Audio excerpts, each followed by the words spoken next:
আপনার মতো এত হ্যান্ডসাম ছেলে আমি কখনো দেখিনি ভাইয়া। প্লিজ একসেপ্ট করে নিন। আই লাভ ইউ না।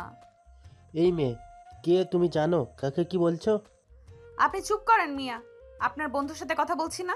বাই দ্য ওয়ে, ওনার নাম যেন কি? কাব্য ওর নাম। ও মাই হ্যান্ডসাম কাব্য জানো, আমায় নিজের গার্লফ্রেন্ড বানিয়ে নাও। সব পাবে ফ্রিতে। ডেইলি ভিটামিন প্লাস চাউমিনটা তুমি খাওয়ালেও হবে। এমন সুন্দরী আর কোথাও পাবে না তো। জাস্ট লুক অ্যাট মি কাব্য। বলতে না বলতেই সামনে থেকে পুরুষালী এক শক্ত হাতের থাপ্পড় এসে পড়ল মিহুর ঘালে। থাপ্পড়টা আর কেউই নয়, স্বয়ং কাব্যই মেরেছে। হা হয়ে দাঁড়িয়ে রয়েছে মিহু। কি হয়ে গেল এটা? এটা তো কল্পনাতেও ছিল না তার। এবার বলো মেয়ে, কি যেন বলছিলে? মিহু গালে হাত দিয়ে গোল গোল চোখ করে তাকিয়ে রইল কাব্যের দিকে। কি এটা, বোম নাকি? কি হলো বলো, কি যেন বলছিলে? Look at me, now look at you. কলেজের ওয়াশরুমে আয়না আছে, গিয়ে নিজের ধপধপা ফর্সা সুন্দর গালটা একটু দেখো গিয়ে। তা কি নাম? মেহুল। পুরো নাম বলো। মেহেরজান রায়াত মেহুল। আর আমি কে? কাব্য। কাব্য তর্জনী আঙ্গুল মেহুর দিকে উঁচিয়ে বলল, হুম, কাব্য ভাইয়া কে আমি? কাব্য ভাইয়া।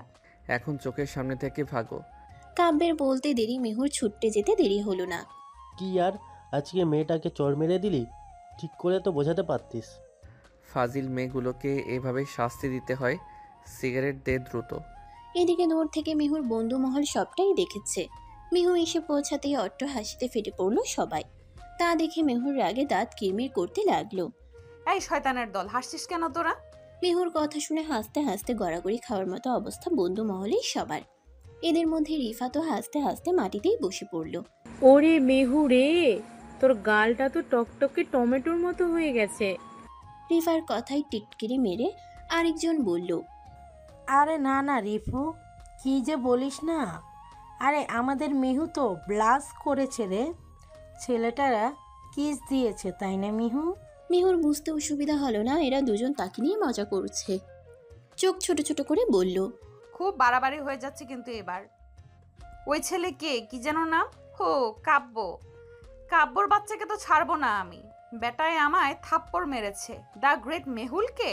দেখ বেটা আমি কি করি তোর। এত ভাব নিচ্ছিস যে ওনার কথা জানিস কিছু? কি জানবো? আরে ওটাই আমাদের কলেজের সিনিয়র আর প্রিন্সিপালের একমাত্র ছেলে। তাসুর কথা শুনে মেহুর ভ্রুজোড়া কুঁচকে গেল। এতক্ষণের কণ্ঠেশ্বর একটু নিচু হয়ে এলো। প্রিন্সিপাল স্যারের ছেলে? How is it possible? Rifa এসে মেহুর পিঠে একটা চাপড় মেরে বলল, এইটাই পসিবল। আমাদের প্রিন্সিপাল স্যারের মতো ভদ্র সভ্য হাসি খুশি মানুষের ঘরে জন্ম নিয়েছে এমন এক রকচটা ছেলে।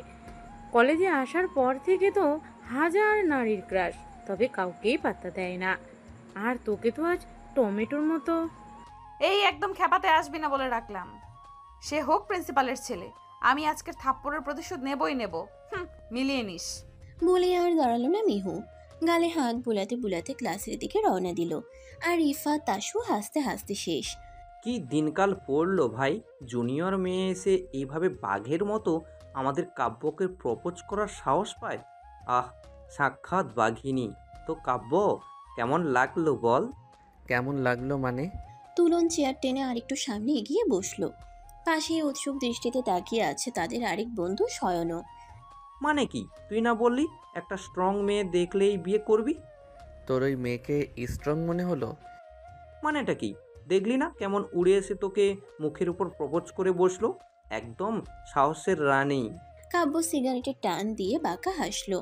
গম্ভীর কণ্ঠে বলল, এই স্ট্রং, ওই স্ট্রং নয় রে পাগলা। দেখিসনি কেমন চিকনা রোগা মেয়ে? কাব্যের কথার ধরন দেখে তুলনার শয়ন হাঁ করে তাকিয়ে রইল। কাব্য এসব বলছে কিন্তু কি করে? ভাই এনি চান্স তুই কি বিয়ে করার জন্য কোনো হট আইটেম খুঁজছিস? কাব্য কিছু বলল না, শুধু বাঁকা ঠোঁটে হালকা হেসে সিগারেটে লম্বা টান দিল।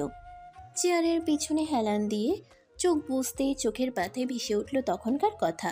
ওই একটি বাক্য, আমায় নিজের গার্লফ্রেন্ড বানিয়ে নাও। চোখ খুলল কাব্য, মিনমিন স্বরে উচ্চারণ করলো একটি নাম। মেহুল, মেহেরজান রায়াত মেহুল। অনেক লুকোচুরি করে পা টিপে টিপে নিজের রুমের দিকে যাওয়ার সময়ে পেছন থেকে মেহুর ডাক পড়ল, দাঁড়াও ওখানেই। ব্যাস থেমে গেল মেহু। আজ আবার একটা কাণ্ড ঘটবে। এই মহিলাকে মেহু আজও পারল না নিজের মায়ের জায়গাটা দিতে। কি করে পারবে? সায়রা বেগম যে মেহুর মায়ের মতো নির্মল নয়। মহিলার কামকতা যে অতি উচ্চ পর্যায়ে। মেহু চোখ বন্ধ করে তপ্ত নিঃশ্বাস ফেলল। বাবা কবে আসবে? কবে মেহু একটু শান্তিতে শ্বাস ফেলতে পারবে? আদৌ কি আর কখনো ফিরবে বাবা? হুট করে হারিয়ে না গেলে কি এমন ক্ষতি হতো? পিছন ফিরে নিজের সৎ মায়ের দিকে তাকালো মেহু। পাশে বুকে দুহাত ভাঁজ করে দাঁড়িয়ে আছে মেহুর সৎ বোন তারিফাও। আমায় বলে গিয়েছিলি তুই। যাওয়ার সময় খুঁজে পাইনি আপনাকে। আর কত মিথ্যা বলবি তুই? ইচ্ছে করে আম্মুকে বলে যাসনি। আমি বলছি তো খুঁজে পাইনি, তখন দেরি হয়ে যাচ্ছিল তার উপর। কথাটা বলে শেষ করতে পারেনি তার আগেই সায়রা বেগম মিহুর বাঁ গালে কষিয়ে এক থাপ্পড় মারল। সাথে সাথেই ছিটকে দূরে সরে গেল মিহু। গালে হাত দিয়ে কঠিন চোখে তাকালো সায়রা বেগমের দিকে, কিন্তু কিছুই বলল না। সে নীরবে দৃষ্টিপাত করে শুনতে লাগলো সায়রা বেগমের অজস্র গালি। পরদিন কলেজের ফ্রেশার্স ওয়েলকাম উপলক্ষে বিশাল আয়োজন করা হয়েছে বলতে গেলে। মিহু এবার সেকেন্ড ইয়ার, তাই মঞ্চ অনুষ্ঠানে সে অংশ নিয়েছে। নাচটা সে মূলত শখের বশেই করে মাঝে মধ্যে, তবে গতকাল রিফা আর তাসু বেশ জোর করেই তার নামটা দিয়ে দিল। তাই এখন মিহুকে স্টেজে উঠতেই হবে যে করে হোক। একরাশ বিরক্তি নিয়ে সকালে রিফার সাহায্যে একটা শাড়ি পরেছে সে। শাড়িটা রিফারই বাড়ি থেকে যে এমন সেজেগুজে বের হওয়ার অনুমতি বা সাহস কোনোটাই নেই মিহুর। নিজের পারফরম্যান্স শেষ হতেই রিফা আর তাসুর কাছে ছুটে এলো মিহু। চৈত্রের গরমে শরীর বেয়ে তপ্ত ঘাম পড়ছে বেশ। খোলা মাঠে রোদের দুতিয়ান তেজ যেন আরো ঝলসে দিচ্ছে তাদেরকে। তাসু মিহুর ঘেমে নিয়ে ওঠা অবস্থা দেখে বলল, এক কাজ কর, আমরা আগে একটা রুমে গিয়ে একটু জিরিয়ে নিই, তারপর না হয় আসবো আবার। আবার আসবো মানে? ফিরতে হবে বাড়ি। আমি জানিয়ে আসিনি ওনাকে।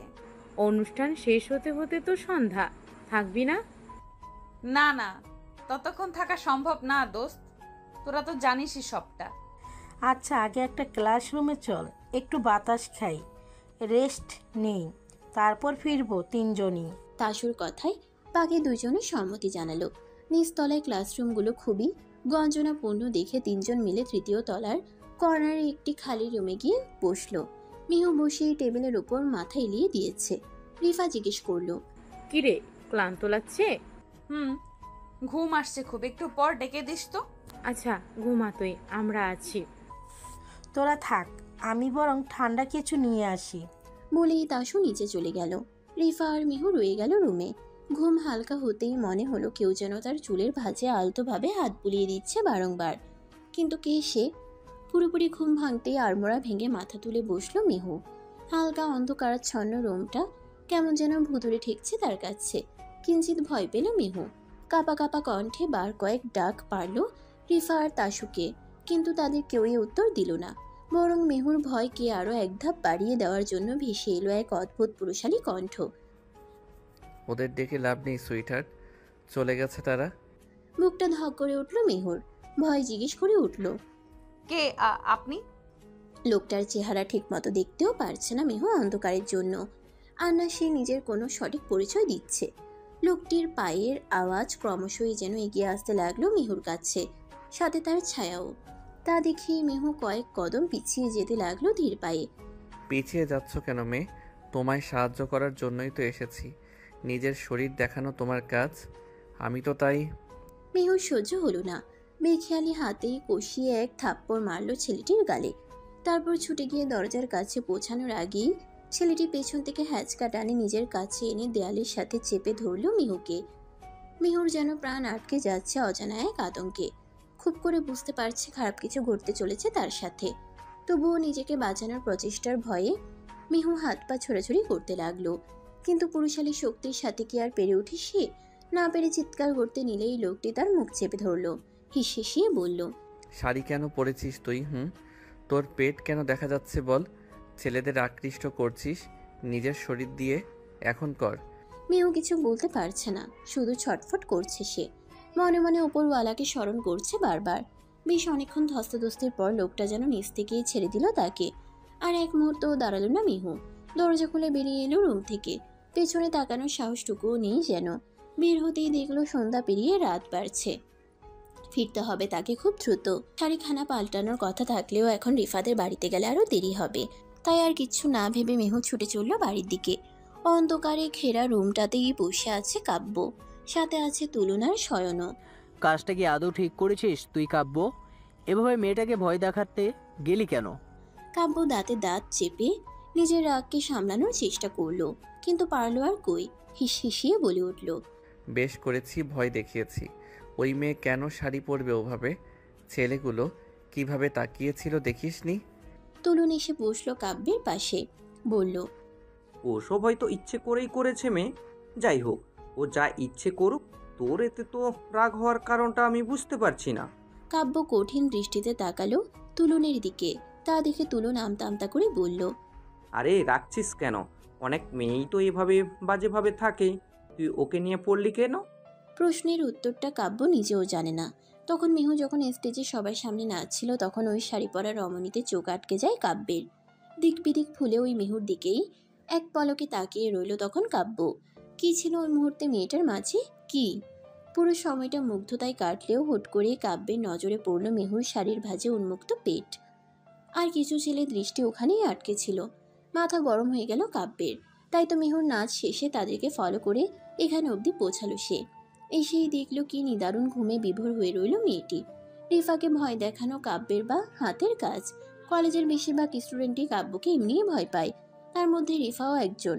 মেয়েটি চাইছিল না মেহুকে একা ছাড়তে কাব্যের কাছে, কিন্তু কিছু করার ছিল না।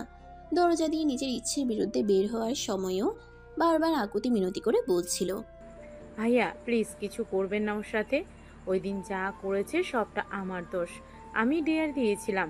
ও খুব ভালো মেয়ে, প্লিজ যাইতে দিন ওরে, মেহুর বাড়িতে সমস্যা হবে। কিন্তু কাব্য একটুও গ্রাহ্য করল না রিফার কথাকে। ভয় দেখিয়ে বের করে দিল। তারপর চুপটি করে এসে বসে রইল ঘুমন্ত মেহুর সামনে একটা টেবিলের উপর। ঠিক কত ঘন্টা ওভাবে কাটলো তার হিসেব নেই। ফ্যানের তুখর বাতাসে মেহুর এলোমেলো চুলগুলো যখন মুখে এসে পড়ল, তখন আলতো হাতে সেগুলো ঠিক করতে গেলেই ঘুম ভেঙে গেল মেহুর। আর তারপর তো মেহু যেখানে ঘুমিয়েছিল ওই টেবিলের দিকে দৃষ্টি পড়তেই দেখলো মেহুর ফোন আর পার্সটা ওখানেই রয়ে গেছে। তা দেখে কাব্যের মাথায় এলো মেহু ফিরবে কি করে, পার্স তো এখানেই। কিছু একটা ভেবে সেগুলো হাতে তুলে নিয়ে তুলনকে বলল, রিফার নম্বর আছে না তোর কাছে? হ্যাঁ। কল দিয়ে বল মেহুর অ্যাড্রেসটা আমাকে সেন্ড করতে তাড়াতাড়ি। বলি আর এক মুহূর্ত দাঁড়ালো না কাব্য। দ্রুত রওনা দিল মেহুর বাড়ির উদ্দেশ্যে। অ্যাড্রেস অনুযায়ী মেহুদের ফ্ল্যাটে পৌঁছাতেই দূর থেকেই চাপা চেঁচামেচির আওয়াজ পেল সে। কাছে গিয়ে দেখলো মেহুদের ফ্ল্যাটের সদর দরজাটা খোলাই। সামনেই একটা মহিলা মেহুকে নিজের চরম রাগ নিয়ে থাপ্পড় দিচ্ছে। কাব্য ভাবলো এটা হয়তো মেহুর মাই। তাদের মা মেয়ের মাঝে কথা বলাটা ঠিক হবে না ভেবেই দরজায় নক করলো সে। সাথে সাথেই থেমে গেল সায়রা বেগম। মেহুও ফিরে তাকালো দরজার দিকে। কাব্যকে দেখে রীতিমতো অবাক সে। এই লোকটা এই মুহূর্তে কোথা থেকে এলো এখানে? সায়রা বেগম তীক্ষ্ণ চোখে কাব্যের দিকে তাকিয়ে জিজ্ঞেস করে, কি চাই? কাব্য হাতে থাকা মেহুর পার্স আর মোবাইলটা এগিয়ে দিয়ে বলল, মেহু, তোমার মোবাইল আর পার্সটা ফেলে এসেছো তুমি? কথাটা কানে যেতেই সায়রা বেগম কর্কট কণ্ঠে মেহুকে জিজ্ঞেস করলো, এই ছেলেটা কে? সত্যি করে বল। কলেজের সিনিয়র ভাই। উত্তরটা যেন পছন্দ হলো না সায়রা বেগমের। এগিয়ে গিয়ে কাব্যের হাত থেকে মেহুর পার্স আর মোবাইলটা এক প্রকার ছিনিয়ে নিয়ে বলল, ঠিক আছে, এবার যাও তুমি। কাব্য কথা বাড়ল না। মা মেয়ের ব্যাপার ভেবে সরে এলো সেখান থেকে। পরদিন ক্যাম্পাসের মাঠের এক কোনায় বেশ অনেকক্ষণে বসে আছে কাব্য, তুলনার শয়ন। মূলত এটা কাব্যেরই কাজ, কিন্তু এভাবে এখানে বসে থাকার কারণ খুঁজে পেল না তুলনার শয়ন। এক প্রকার বিরক্ত হয়েই বলে উঠল, দোষ আর কতক্ষণ? প্রায় 1.5 ঘন্টা হলো। কাব্য ভাই, বসে আছিস মাঠের মাঝখানে, সবাইকে আমরা দেখছি, আর আমাদেরও সবাই দেখছে।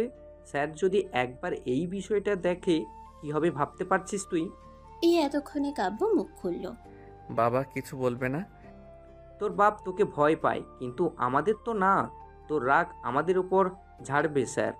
রিফাকে একটা কল দে তো। হঠাৎ কাব্যের এমন কথায় বাইকের উপর থেকে নেমে দাঁড়ালো তুলন। সন্দেহী দৃষ্টিতে বলল, তোর কাহিনী কি বলতো? রিফা মেয়েটার পিছনে লেগেছিস দেখছি কাল থেকেই। ওর কিন্তু বয়ফ্রেন্ড আছে কাব্য, একদম ভেজাল করবি না। কাব্য যেন পাত্তাই দিল না তুলনের কথায়, আবার বলল, তুই কল দিবি?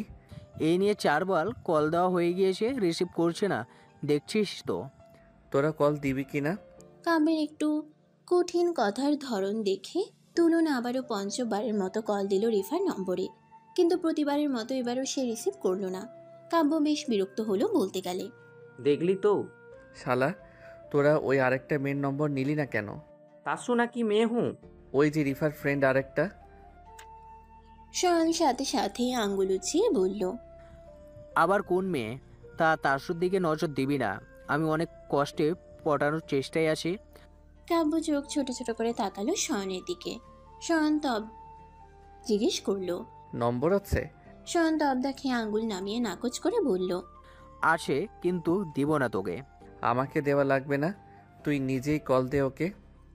শয়ন মুখ ভোতা করে চোখ উল্টিয়ে তাকিয়ে রইল কাব্যের দিকে। তখনই তুলন দূরে আঙ্গুল ইশারা করে বলল, ওই তো ওরা দুজন। তুলনের কথা শুনে কাব্য তড়িঘড়ি করে তাকালো সেদিকে। রিফা আর তাসও মাত্রই ক্লাস শেষ করে বের হচ্ছিল। তা দেখে কাব্য বলল, ওদের নিয়ে আয় তো। তুলে নিয়ে আসবো। কাব্য কোনা চোখে তাকিয়ে বলল। ডেকে নিয়ে আয়। শয়ন গিয়ে ডেকে আনলো তাসু আর রিফাকে। গতকাল কাব্যের করা কাজের কথা মনে পড়তেই দুজনের ভয় হচ্ছে। বারবার ঢোক গিলে গলা ভিজিয়ে নিচ্ছে দুজনই।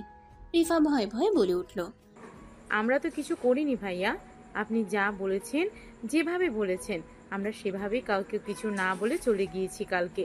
সত্যি বলছি, মেহুকেও কিছু বলিনি। আরেকজন কোথায়? সত্যি বলছি ভাইয়া, আর কেউ নেই আমাদের সাথে, কাউকে কিছু বলিনি। কাব্য বিরক্ত হলো ভ্রুকুচকে বলল, মেহুল কোথায়? ওহো, মেহুর কথা বলছিলেন ভাইয়া? ও তো আসেনি আজকে। আসেনি মানে? কেন আসেনি? তা তো জানি না ভাইয়া, কল দিয়েছিলাম ওর ফোন বন্ধ, হয়তো বাসায় কিছু হয়েছে তাই। মুখ কুচকে বলল। কাব্য আর বলল না কিছু। কিছু একটা ভাবতে লাগলো নিজ মনেই। তারপরে হঠাৎ করে বাইকে উঠে বসে স্টার্ট দিতে যাবে, তখনই একটু দূর থেকে তাকে থামতে বলল তার বাবা, মানে কলেজের প্রিন্সিপাল জনাব আজিজ আহমেদ। কাব্য দাঁড়া একটু। কাব্য তাকালো বাবার দিকে। আজিজ দ্রুত এসে বলল, কোথায় যাচ্ছিস? গার্লফ্রেন্ডের বাড়ি। কেন? দেখা করতে। আর কেন? আচ্ছা, আগে আমায় একটু হসপিটালে ড্রপ করে দে তো দ্রুত, আমার গাড়িটার সমস্যা হচ্ছে, ঠিক করতে দেরি হবে জানালো। কাব্য চোখে সানগ্লাসটা লাগাতে লাগাতে বলল, আমার এখন ডেটে যাওয়াটা জরুরি, তুমি পরে যেও হসপিটাল। আরে রোগী হসপিটালে একা, আমার যাওয়ার দরকার সেখানে। কে রোগী? আমার বন্ধুর মেয়ে। বড় হয়েছে তো ও কি সারা জীবন ছোট থাকবে? আমার সাথে বিয়ে দেবে ওর? তাহলে যাব। ওকে তোর পছন্দ হবে না? কেন? ও ভালো মেয়ে তাই। বিয়ে না দিলে যাব না, বাদ। বলে কাব্য গাড়ি ঘোরাতে লাগলেই আজিজ বিরক্ত হয়ে বাধা দিয়ে বলল, আরে মেয়েটা আগে বেঁচে তো উঠুক, তারপর বিয়ে করিস। তো আমার ডেট? আমায় একটু কষ্ট করে হসপিটালের সামনে নামিয়ে দে, তারপর তুই ডেটে যাস। জানি না কোন মেয়ের আবার সর্বনাশ করতে নেমেছিস হতচ্ছাড়া। বলতে বলতে কাব্যের বাইকের পিছনে উঠে বসলো আজিজ। কাব্য কিছু না বলে শো করে বাইক টান দিল। এদিকে এতক্ষণ বাপ বেটার কথার ধরন শুনে হাঁ হয়ে রইল রিফা আর তাসু। মুখটা বন্ধ করে নাও আপা, এইটা স্বাভাবিক। 15 মিনিটও লাগেনি হসপিটালে পৌঁছতে, অথচ রাস্তাটা ছিল প্রায় 1 ঘন্টার। কাব্য যেভাবে বাইক চালিয়েছে কিছু মুহূর্তের জন্য আজিজ তো বলতে গেলে দোয়াদৌড় করতে শুরু করে দিয়েছিল। বাইক থামাতেই আজিজ যখন নেমে দাঁড়ালো, তখন এতক্ষণের অবস্থার কারণে মাথা চক্কর দিয়ে উঠল তার। কাব্য চলে যেতে নিয়েও বিরক্ত হয়ে থেমে যায়। মুখ কুচকে বলল, ও বাবা, আমার মাথাটা ঘোরাচ্ছে রে। বমি করবে? আসলেই ভর্তি করানো লাগবে নাকি বলো? আমার দেরি হচ্ছে, তাড়াতাড়ি ভর্তি করিয়ে যাব তোমায়। হতচ্ছাড়া, তোর আমাকে ভর্তি করানো লাগবে না, রোগীর কেবিন পর্যন্ত পৌঁছে দে, এতেই হবে। কাব্য নেমে চোখের সানগ্লাসটা খুলে গলায় ঝুলিয়ে নিতে নিতে জিজ্ঞেস করলো, কত নম্বর রুম? শুনে আর অপেক্ষা করলো না কাব্য। হুট করেই নিজের বাবাকে 2 হাতে আলকে পাচা কোলে তুলে নিল সে। আর এমন কাণ্ড দেখে দবদা খেয়ে গেল আশেপাশে সকলে, এমনকি আজিজ নিজেও। সাথে চেঁচামেচি তো আছেই। কি শুরু করলি তুই হতচ্ছাড়া? আমায় নামা। আরে আমার একটা মান সম্মান আছে তো নাকি? আরে ও রোমানা, কই তুমি? দেখো তোমার কোলাঙ্গার ছেলে কি শুরু করেছে। কে শুনে কার কথা? কাব্য একদম স্বাভাবিকভাবেই বাপকে কোলে নিয়ে 331 নং কেবিনের সামনে পৌঁছে বলল, বাবা, তুমি এত ওজন কেন? আজিজ হাঁ হয়ে তাকিয়ে রইল কাব্যের দিকে। এগিয়ে ছেলে তৈরি করল সে। তার উত্তরের অপেক্ষা না করে কাব্য স্বাভাবিকভাবেই চোখ ঘুরিয়ে বেডের দিকে তাকাতেই থমকে গেল। পরিচিত একটি মুখ আবিষ্কার করে, যে অবিশ্বাস্য চাহনিতে তাকিয়ে রইল সেই দিকে। কোলে থাকা নিজের বাবাকে পাশের ডিভানে এক প্রকার ছুঁড়ে ফেলে দিয়ে দ্রুত কদমে এগিয়ে গেল বিছানায় লেপ্টে থাকা মেয়েটির দিকে। উদ্বিগ্ন হয়ে নিজের দু হাতের আঁচলে আগলে নিল ঘুমন্ত মেয়েটির গাল দুটি। মেহুল, কি হলো তোমার? তুমি হসপিটালে কেন? পেছন থেকে আজিজ নিজের ছেলের এমন কাণ্ড দেখে বলতে নিল। তুই চিনিস ওকে? সাথে সাথেই কাব্য বিরক্ত হয়ে বলল, বিরক্ত করো না তো বাবা, যাও গিয়ে নিজের বন্ধুর মেয়েকে খুঁজে নাও, কোথায় আছে। আরে ওই তো আমার বন্ধুর মেয়ে মেহুমা। কাব্য এবার আজিজের দিকে তাকালো, তারপর আবার লক্ষ্য করলো মেহুর দিকে। মেয়েটা ঘুমিয়ে আছে নিষ্প্রভ হয়ে, বাম গালে কারোর হাতের 5 আঙ্গুলের ছাপ স্পষ্ট, এমনকি গলায়ও কালছে দাগ। কাব্য আলতো হাতে ছুঁয়ে দিল মেহুর ক্ষতে। কেমন যেন করছে ছেলেটা। উঠে এসে আজিজের মুখোমুখি দাঁড়িয়ে জিজ্ঞেস করলো, মেহুল এখানে কেন? কি হয়েছে ওর? আজিজ কিছু বলার আগেই কেবিনে এসে দাঁড়ালো মেহুদের বাড়ির কাজের খালা রমিলা। তিনি বিনীত হয়ে আজিজের দিকে তাকিয়ে বলল, মাইয়াটা জ্বরে কাতরাতেছিল স্যার, আপনি ফোন করে না কইলে খালায় তো কোনো মতে আনবার দিত না হাসপাতালে। তুমি আমাকে না জানালে যে কি হতো? ডক্টর কি বললো? আইতাছি, আপনারাই কইব কইল। একটু পর ডক্টর এসে মাত্র হাত মেলাতে নিল আজিজের সাথে। তখনই কাব্য ডক্টরের হাতখানা চেপে ধরে মেহুর কাছে এনে বলল, ওর কি হয়েছে বলুন। ডাক্তার প্রথমে স্বাভাবিকভাবেই নিল কাব্যকে। হাত বাড়িয়ে মেহুর জ্বর চেক করতে যাবে, তখনই কাব্য দ্রুত ডাক্তারের হাত সরিয়ে দিয়ে ধমকে উঠল, হেই, ছুবেন না ওকে। আরে জ্বর আছে কিনা দেখতে দিন। কথাটা শুনেই কাব্য দ্রুত নিজের হাত টেকালো মেহুর কপালে, গালে, গলায়। তারপর আবার সোজা হয়ে দাঁড়িয়ে ডক্টরকে বলল, আছে জ্বর। কতটুক সেটা দেখতে দিন। বলেই আবার ডাক্তার মেহুর কপালে হাত ছোঁয়াতে যাবে, তার আগে আবার কাব্য তার হাত সরিয়ে দিল। থার্মোমিটার দিয়ে মাপুন। ডাক্তার ভ্রুকুচকে বিরক্ত হয়ে একবার আজিজের দিকে তাকালো। তা দেখে আজিজ না চাইতেও হালকা হেসে বলল, আমার ছেলে এটা কাব্য। ডাক্তার কিছু না বলে একবার কাব্যের দিকে তাকিয়ে থার্মোমিটার দিয়ে মেহুর জ্বর মেপে নিল। জ্বর তো এখনো কমেনি তেমন। কাল রাইতে মেহু মামুনির খালায় অনেক মারছে, গলাও চাপ দিয়ে ধরছিল। মেহুর মা নেই ছোট থেকেই, ওর সৎ মা এমন করেছে।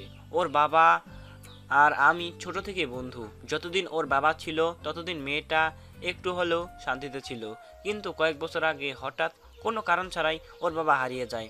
এরপর থেকে আর ফেরেনি, আর তখন থেকেই মেহু মায়ের জীবন বিপদ নেমে এসে। কাব্য চোখ বন্ধ করে নিল খিচ্ছে। নিজের প্রতি চরম আফসোস হচ্ছে আজ তার। কাল মেহুদের বাড়িতে যাওয়ার পর সে যদি ঘুণাক করেও টের পেত মেহুর ইয়ে অবস্থা হবে, তাহলে তখনই মেহুকে নিজের সাথে করে নিয়ে আসতো সে। শরীরের আঘাত তো রয়েছেই, কিন্তু তার সাথে ও কিছু একটা নিয়ে খুব ভয়ে আছে, একটা ট্রমা। ঘুমের মধ্যেই কোনো ভয়ঙ্কর ঘটনার কারণে বারবার হাইপারও হয়ে উঠতেছে সে। ভয় থেকেও এরকম জ্বর হতে পারে। কাব্য ভ্রুকুচকে তাকালো মেহুর দিকে। কাল পর্যন্ত তো মেয়েটা ঠিকই ছিল, একদমই হাসি খুশি। এর মধ্যে আবার কোন বিষয় নিয়ে ট্রমাটাইজ সে ভেবে পেল না কাব্য। প্রায় 2 ঘন্টার মতো কাব্য মেহুর পাশেই বসে আছে, সাথে আজিজও। তিনি বসে বসে তার উগ্র পন্থা ছেলের কাণ্ড দেখছে। এই ছেলে হুট করেই এত শান্ত হয়ে গেল কেন? এক জায়গায় বসে আছে মেয়েটার দিকে তাকিয়ে, কোনো নড়চড় নেই। তুই ওকে কবে থেকে চিনিস? কিভাবে চিনিস ওকে? পরশু থেকে। ও আমার গার্লফ্রেন্ড। তুই আমার সাথে ইয়ার্কি মারিস হতচ্ছাড়া? তুই আমার সাথে ইয়ার্কি মারছিস হতচ্ছাড়া? পরিচয় হয়েছে 2 দিনও হয়নি ঠিক মতো, ও তোর গার্লফ্রেন্ড হলো কি করে? তোমার লজ্জা করছে না নিজের ছেলের প্রেম কাহিনী শুনতে চাইছো যে? কথার মাঝেই কানে ভেসে এলো মেহুর গোঙানির শব্দ। তা শুনিয়ে কাব্য ছুটে গেল বেডের কাছে। মেহু থেকে থেকে কেঁপে উঠছে বারবার, বিড়বিড় করে কিছু একটা বলছে ঘন ঘন। কাব্য ডাকলো কয়েকবার উদ্বিগ্ন হয়ে, মেহুল, এই মেহুল, কি হয়েছে? এমন করছো কেন তুমি? মেহু ধীরে ধীরে যেন আরো হাইপার হয়ে উঠছে। কথাগুলো অস্পষ্ট বলে কাব্য নিজের মাথাটা এগিয়ে নিয়ে শুনতে লাগলো মেহু কি বলছে। কে আপনি? আমায় ছাড়ুন, আমাকে যেতে দিন। রিফা, আমায় বাঁচা, আমায় ছেড়ে দিন প্লিজ। কাব্যের বুকটা ধক করে উঠল। মেয়েটা ভয় পাচ্ছে। গতকাল কাব্যের করা কাজের জন্যই মেহুর এই অবস্থা। নিজের প্রতি চরম বিরক্ত হলো কাব্য। মেহুকে তো স্ট্রং ভেবেই গতকাল ওভাবে ঢোক গিলল কাব্য। ঝুঁকে গিয়ে মেহুকে নিজের 2 বাহু ডোরে আবদ্ধ করে নিল। মেহুর মাথাটা নিজের বুকের সাথে চেপে ধরে মাথায় হাত বুলিয়ে দিতে লাগলো সে। কিচ্ছু হয়নি মেহুল, তুমি শান্ত হও প্লিজ, সব ঠিক আছে, শান্ত হও তুমি।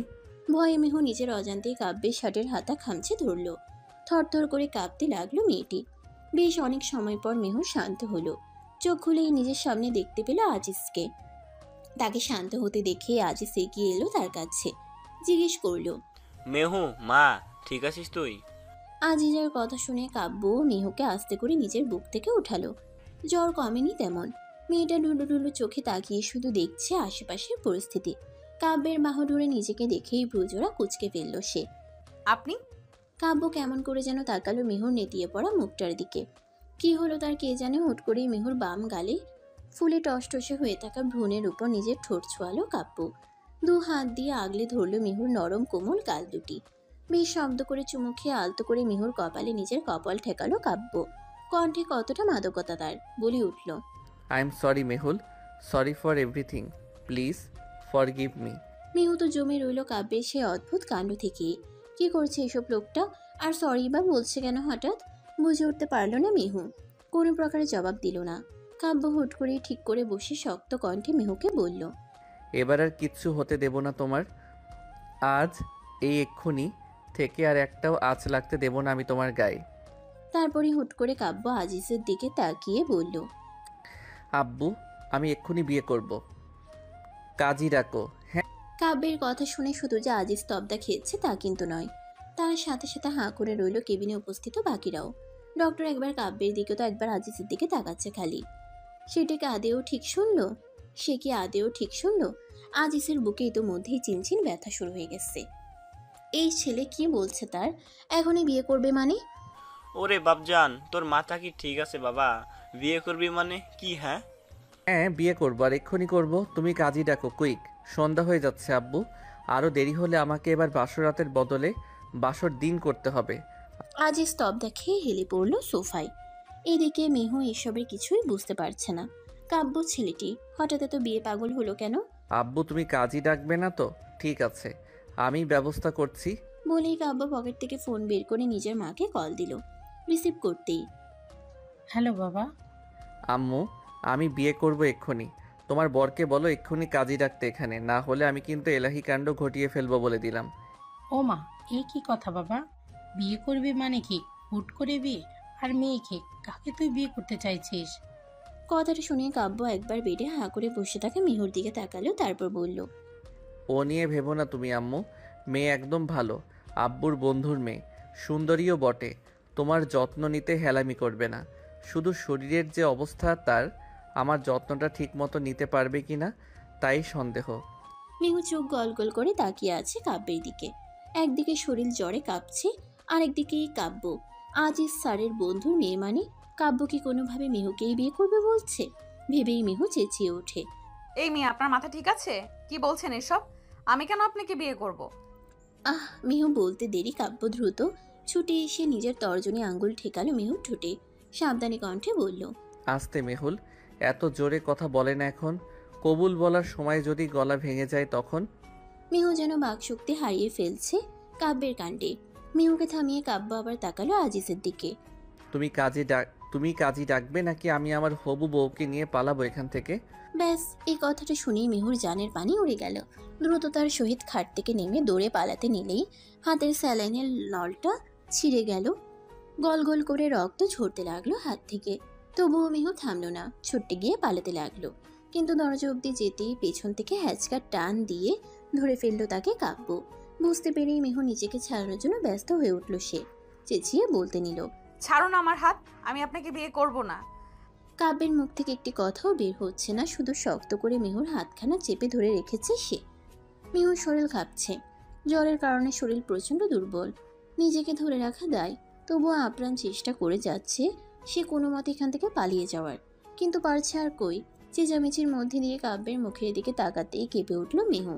কাব্যের চোয়ালদয় শক্ত হয়ে আছে, কপালের পাশের রগগুলো বেশ ফুলে উঠেছে। মেহু বেশ বুঝতে পারছে এই লোকটা যে রেগে গিয়েছে। চুপচাপ বিছানায় গিয়ে বসো তুমি। আমি আপনাকে বিয়ে করব না কখনোই। তোমাকে বিয়ে করতেই হবে। আপনাকে আমার বিয়ে করতে বয়ে গেছে। পাগল সাইকো লোক একটা, চেনে না জানে না কি তখন থেকে বিয়ে বিয়ে শুরু করেছেন। কাব্য চুপচাপ এক দৃষ্টিতে তাকিয়ে রইল মেহুর দিকে। হাতটাও ছাড়ছে না মেহুর। অবস্থা বেগতিক দেখে মেহুর মাথায় তৎক্ষণাৎ একটা শয়তানি বুদ্ধি কাজ করলো। আশেপাশে একটু নজর বুলিয়ে নিয়ে অবস্থা বুঝে নিল। তারপরে খুব চাতুরতার সহিত চোখ দুটো ধীরে ধীরে বন্ধ করে ঢুলে পড়ল।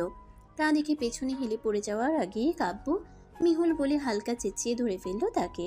হুট করিয়ে এতক্ষণের আগে চটচটে ভাবটা কোথায় যেন গায়েব হয়ে গেল। চোখে এসে ভিড় করলো একরাশ ভয়। উদ্বিগ্নতায় ঘেরা চোখ দুটি নিয়ে ঘন ঘন মিহুর গালে চাপড় দিয়ে ডাকতে লাগলো। পাশে শুয়ে থাকা ডিফানে মিহুকে বসিয়ে তার মাথাটা নিজের বুকের সাথে হেলিয়ে রাখলো কাব্য। ডক্টর, আপনি ওখানে দাঁড়িয়ে করছেনটা কি? এদিকে আসুন। দেখছেন না মেহুল জ্ঞান হারিয়েছে?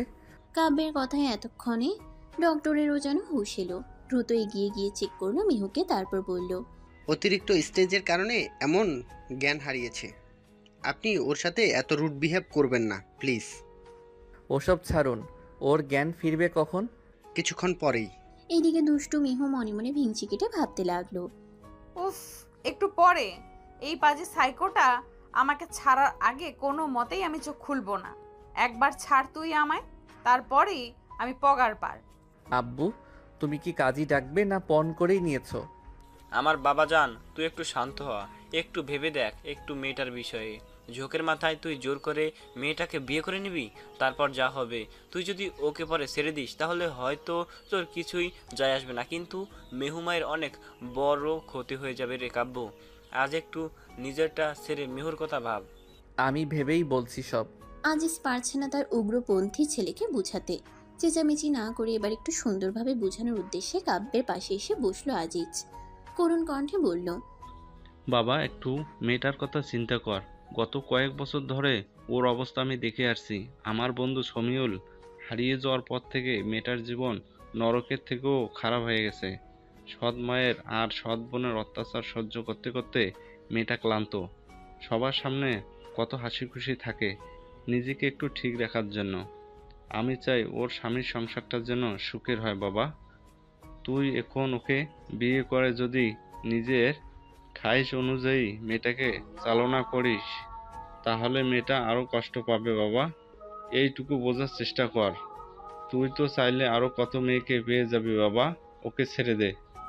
বাবা, আমি কি নারী পাচার করছি যে একে ছেড়ে আরো কয়টা তুলে নেব? আজব। আর কি বললে? ওর সুখ? মিহুকে আগলে নিয়ে ওর কপালে আলতো করে একটা চুমু দিয়ে কাব্য বলল, আমি তো আমার বউকে অনেক ভালোবাসবো, অনেক সুখে রাখবো। এবার তোমরা দুজন, মানে তুমি আর আম্মু, কি নিজেদের পুত্রবধূর উপর অত্যাচার করবে যে ও সুখে থাকবে না? যদি এমন হয় বলো, আমি আজ রাতের মধ্যেই অন্য ফ্ল্যাট ভাড়া করছি। বিয়ে করেই বউকে নিয়ে সেখানে উঠব। আজিজের মাথায় হাত। এই ছেলেকে নিয়ে কি করবেন তিনি? আমরা কেন অত্যাচার করব? আমার তো তোকে নিয়ে ভয়। আচ্ছা, তুই নিজের মাথায় হাত রেখে বল, মেহুমাকে কখনো কষ্ট দিবি না? কাব্যের শুনতে দেরির সাথে সাথেই মিহুর মাথায় হাত রাখতে দেরি হলো না। আমার বউয়ের দিব্যি দিয়ে বলছি, ওকে কখনো কষ্ট দেব না আমি, কখনো না। এদিকে মিহু চোখ বন্ধ করেই ভিমড়ি খেয়ে উঠল। এই বেটা আমার দিব্যি কেন দিচ্ছে? আমি তো মরেই যাব এবার। পাজিটা ছাড়তেও চাইছে না যে আমাকে, পালাবো কি করে? এদিকে মিহুর চোখের পাতা নড়চড় করতে দেখে তার মুখের দিকে তাকিয়ে রইল কাব্য ভ্রুকুচকে। একটু পর্যবেক্ষণ করতেই কাব্য বুঝে ফেলল মিহুর নাটক। গোপনে ঠোঁট বাঁকিয়ে হাসলো একটু সে, তারপর সরাসরি আজিজের দিকে তাকিয়ে বলল, তুমি কাজই ডাকবে না তো আব্বু? ঠিক আছে, আমি ব্যবস্থা করছি। বলে পকেট থেকে ফোন বের করে তুলনকে কল দিল কাব্য। রিসিভ করতেই, হ্যাঁ ভাই বল। এক্ষুনি হসপিটাল আসবি তুই, শয়ন, আর সাথে করে কাজী খুঁজে আনবি দ্রুত। কাজী ছাড়া আসলে গলা আলাদা করে ফেলবো তোর, বলে রাখলাম আমি। কিন্তু হসপিটালে কাজী দিয়ে কি হবে? বিয়ে করব আমি, বউও এখানেই। তুই শুধু কাজী নিয়ে আয় তাড়াতাড়ি। কেটে দিল কল। তারপর অপেক্ষা করতে লাগলো তুলনার শয়ন আসার। কিন্তু চালাক কাব্য ওই এতক্ষণে এক মুহূর্তের জন্য ছাড়লো না মিহুকে। ঠিক আগের মতোই নিজের সাথে জড়িয়ে রাখলো। মিহুও নড়চড় করলো না একদম। মনে মনে ভাবলো, আসুক কাজী, আমার জ্ঞান না ফিরলে কাকে দিয়ে কবুল বলাবে দেখবো তো আমি। একদম চোখই খুলবো না আমি, দেখি কি করতে পারে এই লোকটা। প্রায় আধ ঘন্টার মধ্যেই তুলনার শয়ন কাজে নিয়ে হাজির। এদের এসব দেখে ডক্টর অলরেডি জ্ঞান হারিয়ে রোগীর বেডে শুয়ে আছে লম্বা হয়ে। সেদিকে তেমন কারোরই খেয়াল নেই বলতে গেলে। আজিজ মাথায় হাত দিয়ে বসিয়ে আছে তার ছেলের দিকে এক দৃষ্টিতে তাকিয়ে। কাজী এসেও হতবাক। মূলত হসপিটালে বিয়ে করাতে রাজি হয়নি বলে তুলনার শয়ন এক প্রকার তুলে নিয়ে এসেছে কাজীকে, এখনো ধরেই রেখেছে। তাদের এক কথা বিয়ে না করালে মুক্তি নেই। কাজী এসে আশপাশ তাকিয়ে মিনমিনিয়ে জিজ্ঞেস করলো, বর বউ কই, কার বিয়ে হবে? সাথে সাথেই কাব্য এক হাত উঁচু করে বলল, এই যে বর, আর এই তো আমার বউ। আপনি শুরু করুন কাজী সাহেব। ওমা, মেয়ে তো ঘুমে। সময় হলে কবুল বললেই হলো তো নাকি কাজী সাহেব, আপনি শুরু করুন। আচ্ছা, তা তো দুপক্ষের সাক্ষী? কাব্য ডান পাশে আঙ্গুল তাক করে বলল। বরপক্ষের সাক্ষী বরের বাবা আজিজ আহমেদ। এরপর সামনে থাকা শয়নের দিকে আঙ্গুল তাক করে বলল, আর কনে পক্ষের সাক্ষী শয়ন হাসান। সম্পর্কে? সাথে সাথেই শয়ন দাঁত কেলিয়ে বলে উঠল, কনের বান্ধবীর বর, হিহি। হ্যাঁ নয় হ্যাঁ, আপনি দ্রুত শুরু করুন কাজী সাহেব। কাজীও বাধ্য হয়ে বিয়ে পড়ানো শুরু করলো। কাব্যকে কবুল বলতে বললে কাব্য দ্রুতই বলে দিল। এরপর কাজী বলল, এবার তো মেয়ের কবুল বলতে হবে, কিন্তু মেয়ে তো। কাব্য আঙ্গুলের ইশারা করে বলল, 1 মিনিট সময় দিন আমায়। বলেই সাথে সাথে মেহুকে চেপে নিজের আরেকটু কাছে নিয়ে আসলো। শক্ত করে জড়িয়ে ধরে মেহুর কানের কাছে মুখ নিয়ে ফিসফিস করে বলল, বৌরানী, পিছনে কিছু একটা অনুভব করছো? মেহু তো খুবই চালাক, উত্তর দিল না। ঝিম মেরে পড়ে রইল কাব্যের বুকে। তার অভিনয় দেখে কাব্য বাঁকা এসে আবার বলে উঠল, ঠিক আছে, আমি অনুভব করাচ্ছি একটু। বলেই মেহুর কোমরের কাজটায় গোপনে নিজের এক হাতের দুটো আঙ্গুল ঠেকিয়ে ধরল। সাথে সাথেই কিঞ্চিত নড়ে উঠল মেহু। চোখ বন্ধ অবস্থাতেই ভ্রুজোড়া কুঁচকে নিল। কি এটা? বুঝতে পারছো কি আছে তোমার পিছনে? আমার অতি প্রিয় পিস্তলটা। ট্রিগার অলরেডি অন করা আছে মেহুল রানী, আর একটা চাপ দিলেই বুলেট সোজা তোমার পেটে। তো এই এক্ষুনি যদি তুমি 3 বার কবুল না বলো, তাহলে তোমার খেলা এখানে শেষ করে দিব আমি। বুঝতে পেরেছো? কাব্য স্পষ্ট অনুভব করছে মেহুর হার্টবিট এতক্ষণের তুলনায় দ্বিগুণ জোরে লাফাচ্ছে। ঘন ঘন শ্বাস নিচ্ছে মেয়েটা, ভয় পাচ্ছে। হ্যাঁ, এই ভয়টাই কাব্য চাই। মেহুর দিক থেকে কোনো উত্তর না পেয়ে কাব্য আবারও বলে উঠল, আরে চুপ করে থেকো না মেহুল, গত আধ ঘন্টা ধরেই তোমার নাটক দেখে আসছি আমি। অভিনয়ে তুমি একদম কাঁচা। কথাটা শুনে মেহুর আত্মার পানি উড়ে গেল যেন। কি করবে ভাবতে ভাবতে গুনগুন করে দোয়া দুরুদ পড়তে লাগলো মেয়েটা ভয়ে। লা ইলাহা ইল্লাল্লাহু। লা ইলাহা নয় মেহুল, অনলি কবুল বলতে হবে, শুধুই কবুল। আমি 3 পর্যন্ত গুনবো, এর মধ্যে যদি তুমি 3 কবুল না বলো তাহলে আমিও আমার কাজ করে ফেলবো। Let's start. 1 2। মেহু মরতে চায় না, জীবনটা তার ভীষণ প্রিয়, আর মৃত্যুকে ভয় পায় মেহু। তাই তো আর আগপিছ না ভেবে কাব্য 3 গুনার আগেই 3 বার কবুল বলে হাঁপাতে লাগলো মেয়েটা। ব্যাস, সাথে সাথেই মুখে হাসি ফুটে উঠল কাব্যের। এদিকে এতক্ষণ জ্ঞান হারিয়ে পড়ে থাকা মেহুর হঠাৎ এমন কবুল বলে ওঠার ধরন দেখে হা হয়ে রইল কাজী, আজিজ, তুলনার শয়নও। তাদের এভাবে হা করে থাকতে দেখে কাব্য হালকা ধমকে সুরে বলল, এভাবে হা করে তাকিয়ে আছেন কেন? আলহামদুলিল্লাহ কে বলবে শুনি? কাব্যের ধমক খেয়ে 4 জনে একত্রে বলে উঠল, আলহামদুলিল্লাহ। মেহু উঠে বসে বুকে হাত দিয়ে ঘন ঘন শ্বাস ফেলতে লাগলো। কাব্য কি স্বাভাবিকভাবে মেহুর মাথায় হাত বুলাতে বুলাতে বলল, এতক্ষণ একভাবে বসে থাকতে থাকতে ঝিমিয়ে গিয়েছো মনে হয়। যাও মেহুল, একটু এদিক সেদিক হেঁটে এসো। মেহু দ্রুত তাকালো নিজের পিছনে। পিস্তলটা না দেখতে পেয়ে কাব্যের মুখের দিকে তাকিয়ে জিজ্ঞেস করে বসলো, ওটা কোথায়? কোনটা মেহুল? আপনার ওটা? ছি ছি মেহুল, কি বলছো এসব সবার সামনে? আমার ওটা তো। মেহু চরম বিরক্ত হয়ে বলল, ছি, বদলোক, অসভ্য ছেলে। পিস্তলটা কোথায়? এ কথা শুনেই কাজী সাহেবের প্রাণ হুক্কা হুয়া হয়ে গেল। দ্রুত নিজের তল্পি তল্পা গুছিয়ে নিয়ে দরজা ধরে বোধর পেছন থেকে তুলন ডাকতে ডাকতে বলল, কাজী সাহেব, আরে ও কাজী সাহেব, কোথায় যাচ্ছেন? আরে আপনার টাকাটা তো নিয়ে যান। কাজী ছুটতে ছুটতে উত্তর দিল, আমার টাকা লাগবে না মশাই, বাইচা থাকলে আমি 2 দিন না খেয়ে থাকুম, তাও আমার টাকা লাগবে না, জায়গা। হ্যাঁ, বিয়েটা ঠিক এমন অদ্ভুতভাবেই সম্পন্ন হয়ে গেল। কাব্য আর মেহুর। কাব্যের কাহিনী দেখে মেহু এতক্ষণে বুঝে গেল যে কাব্যের কাছে কোনো পিস্তলই নেই। শুধুই মেহুকে ভয় পাইয়েছে পাজি লোকটা। আব্বু, আমি আমার বউকে নিয়ে বাড়ি যাব, ব্যবস্থা করো তুমি। আজিজ হাঁ হয়ে তাকালো কাব্যের দিকে, বলল, মেহু তো অসুস্থ বাবা। কাব্য তাকালো মেহুর দিকে। মেয়েটার আগে ফুঁসছে। তা দেখে কাব্য হালকা হেসে মেহুর কপালে পড়া চুলগুলো কানের পিঠে গুজে দিয়ে বলল, বিয়ে করলে সব অসুস্থতা দূর হয়ে যায়। যেমন দেখো, এই যে আমার বউ একদম সুস্থ এখন, তাই না বউ? মিহু এক ঝাপটায় কাব্যের হাতটা সরিয়ে দিল নিজের। তা দেখে একটুও রাগলো না কাব্য, উল্টো বলল, ওহো, বুঝতে পেরেছি বউ। তুমি চাইছো প্রথমে তোমার সৎ মায়ের দোয়া নিতে, তাই তো? আচ্ছা, তাই হবে বউ। চলো আমরা দুজন মিলে গিয়ে তোমার বাড়ি থেকে দোয়া নিয়েই ফিরবো। বলতে দেরি কাব্যের উঠে দাঁড়িয়ে মিহুর হাত ধরে টানতে দেরি হলো না তার। মিহু বাধা দিতেই আবার কাব্য বলল, ও, তোমার হাঁটতে কষ্ট হচ্ছে? আচ্ছা চলো, বউকে তো কোলে নেওয়াই যায়। বলেই মিহুকে পাজা কোলে তুলে হাঁটা ধরলো কাব্য। পেছন থেকে তুলনার শয়ন হাততালি দিয়ে বলে উঠল, জিও ভাই জিও। আর আজিজ চেঁচিয়ে উঠল, হতচ্ছাড়া, মেয়েটাকে নামা, ও অসুস্থ। কে শুনে কার কথা? কাব্য তো চলেই গেল নিজের মতো। মিহুদের ফ্ল্যাটের সামনে এসে কলিং বেল চাপতেই দরজা খুলে দিল মিহুর সৎ বোন তারিফা। মিহুর পাশে কাব্যকে দেখেই মেয়েটি উচ্চস্বরে নিজের মাকে ডাকতে লাগলো, মা দেখো, মা এদিকে আসো একবার। দেখো মেহু গতকালের সেই ছেলেটাকে নিয়ে এসেছে। কথাখানা কানে যেতে দেরি। সায়রা বেগমের হাতে খুন্তি নিয়ে তেড়ে আসতে দেরি হলো না। হতচ্ছাড়ি বেয়াদব মেয়ে, এখন এই ছেলেকে নিয়ে এসেছিস আমাকে শায়েস্তা করার জন্য? আজ তোর হচ্ছে।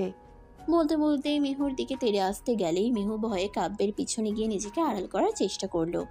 তার দিকে একবার তাকিয়ে কাব্য আবার সামনে তাকালো সায়রা বেগমের দিকে। মিহুকে মাত্রই আঘাত করতে নিল সায়রা বেগম, তখনই কাব্য তার হাতখানা ধরে ফেলল। রক্তলাল চোখ নিয়ে তাকালো সায়রা বেগমের দিকে। ঝাড়ি মেরে হাতখানা নামিয়ে দিয়ে চোখ বন্ধ করে নিজের রাগকে কন্ট্রোল করার চেষ্টা করলো। তারপর চোখ খুলে শান্ত কণ্ঠে বলল, এতদিন যা করেছেন, ভালো মন্দ যাই হোক, কেউ কখনো মেহুলের পাশে দাঁড়িয়ে কথা বলার মতো ছিল না। কিন্তু আজ থেকে ওর হাজবেন্ড ওর গায়ে একটা ফুলের টোকাও পড়তে দিবে না। কাব্যের কথা শুনে সায়রা আর তারিফা দুজনে ভ্রু কুঁচকে ফেলল। কি বলছে এই লোকটা? এই ছেলে, কে তুমি আর কি বলছো এসব? আমি মেহুর হাজবেন্ড কাব্য আহমেদ। কিছুক্ষণ আগে আমাদের বিয়ে হয়েছে। সায়রা অবাক হয়ে মেহুর দিকে তাকিয়ে রইল, বলল, এই মেয়ে, এসব কি শুনছি আমি? এ তুই কাকে বিয়ে করে আমার সামনে এসেছিস? আমাকে না বলে কি করলি এসব তুই? এসব কোনো প্রশ্নের উত্তরই মেহুল দিতে বাধ্য নয়। এসেছিলাম আপনার দোয়া নিতে, কিন্তু এখন মনে হচ্ছে আপনার মতো কুজ্জটি মহিলার দোয়া নেওয়ার চেয়ে না নিলেই উপরওয়ালা বেশি খুশি হবে। তো এসেছি যখন, দোয়া না হোক মেহুলের কিছু দরকারি জিনিস নিয়ে যাওয়াই যায়। বলেই কাব্য মিহুর দিকে তাকিয়ে বলল, তোমার রুম কোনটা বউ? মিহু আঙ্গুল তাক করে কোনায় একটা রুমের দিকে ইশারা করলো। তা দেখে কাব্য মিহুর হাত ধরে রুমের দিকে এগিয়ে গেল সায়রাকে তোয়াক্কা না করেই। এদিকে এদের এমন কাণ্ড দেখে সায়রার ভেতরে যেন আগুনের ফুলকি ঝরতে লাগলো। রুমে ঢুকেই ঠাস করে দরজা আটকে দিল কাব্য। মিহুকে নিয়ে বিছানায় বসিয়ে বলল, ব্যাগ কোথায় তোমার? মিহু বুঝতে পারলো না কাব্য আসলে করতে চাইছেটা কি। আপনার উদ্দেশ্য কি? উদ্দেশ্য, আপাতত তোমার বইপত্র ব্যাগে ভরবো, তারপর বউ আর বই নিয়ে তোমার শ্বশুর বাড়ি যাবো, বুঝলে? মিহু আর ব্যাগ খুঁজে দিতে হলো না। কাব্য নিজেই এদিক সেদিক খুঁজে মিহুর ব্যাগ বের করলো।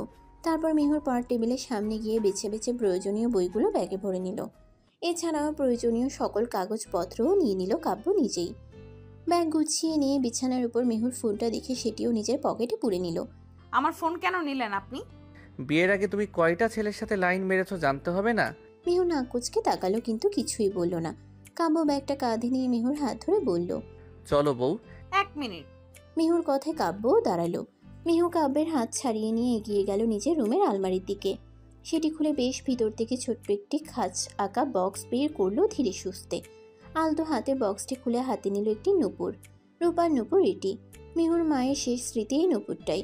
নূপুরটিকে নিজের মুখের সামনে নিয়ে সেথায় ঠোঁট ছোঁয়ালো সে। তারপর আবার নূপুরটি বাক্সে নিয়ে এগিয়ে এলো কাব্যের কাছে। এবার চলুন।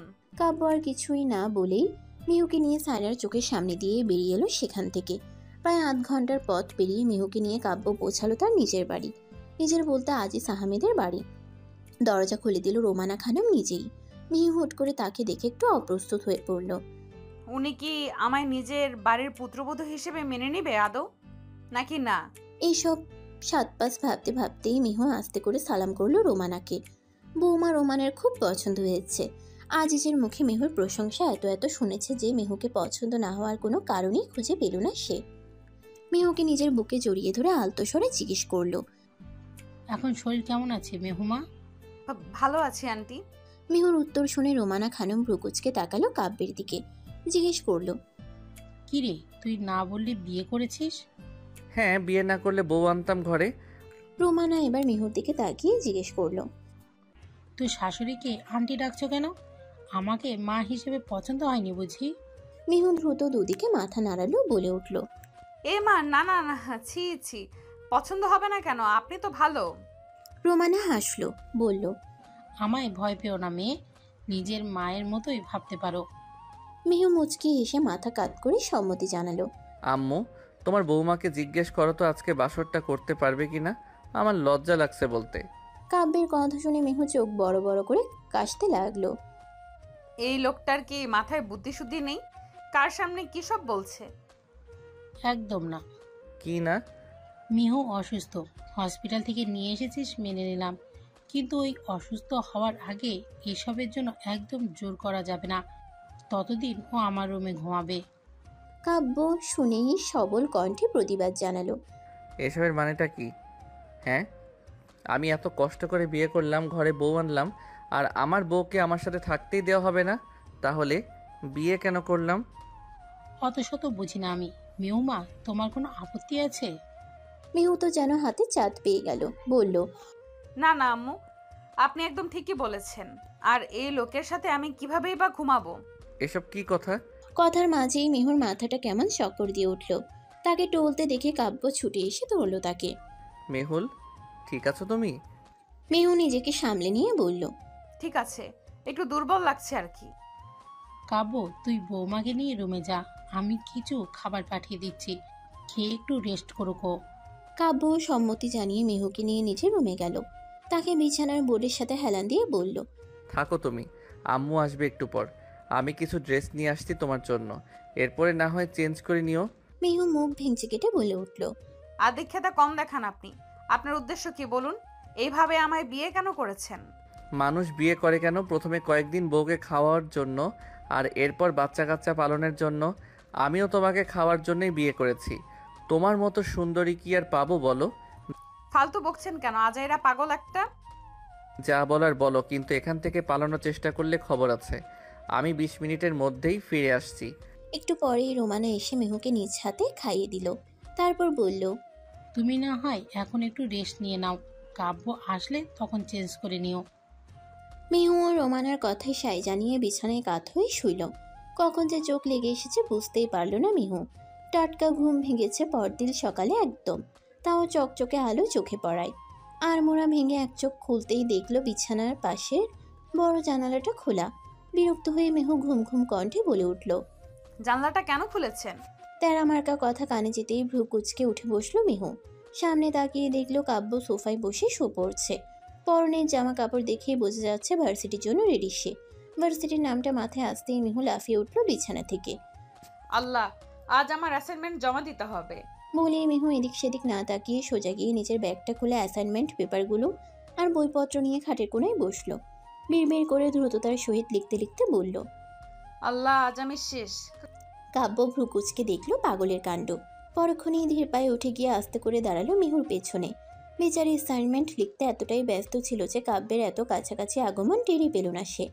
হঠাৎই নিজের পেটের কাছটায় কারো শীতল হাতের স্পর্শ পেতেই থমকে গেল মিহু। কাব্যের নামটা মাথায় আসতেই মাথা ঘুরিয়ে দেখতে নিল তাকে, কিন্তু তার আগেই কাব্য উষ্ণ স্পর্শে ঠোঁট ছোঁয়ালো মিহুর উন্মুক্ত কাঁধে। জমে গেল যেন মিহু। থরথর করে কাঁপতে লাগলো তার ঠোঁট দুটি। কাপা কণ্ঠে বিড়বিড় করে বলে উঠল, কি করছেন কি আপনি কাব্য ভাইয়া? কাব্য শুনল না। তার স্পর্শগুলো গভীর থেকে গভীরতর হচ্ছে যেন। ধীরে ধীরে মিহুর গলা বেয়ে যখন কাব্য মিহুর ওষ্ঠে ওষ্ঠ ছোঁয়াবে, তখনই মিহু দ্রুত হাত দিয়ে কাব্যে ঠোঁট চেপে ধরল। মুহূর্তেই থেমে গেল কাব্য। তাকিয়ে দেখলো মিহুর ভয় ভীতিযুক্ত চোখ দুটি। ইস, কি মায়া, কি মায়া! মেয়েটা বেশ দারুণভাবে কাবু করে নিয়েছে কাব্যকে। মিহুর হাতটা নিজের ঠোঁটের উপর থেকে সরালো কাব্য। তারপর সে হাতের উল্টো পিঠে একটা চুমু এঁকে দিয়ে বলল, ফ্রেশ হয়ে রেডি হয়ে নাও। ওই যে আলমারিতে তোমার ড্রেস আছে, আর বাকি সবও।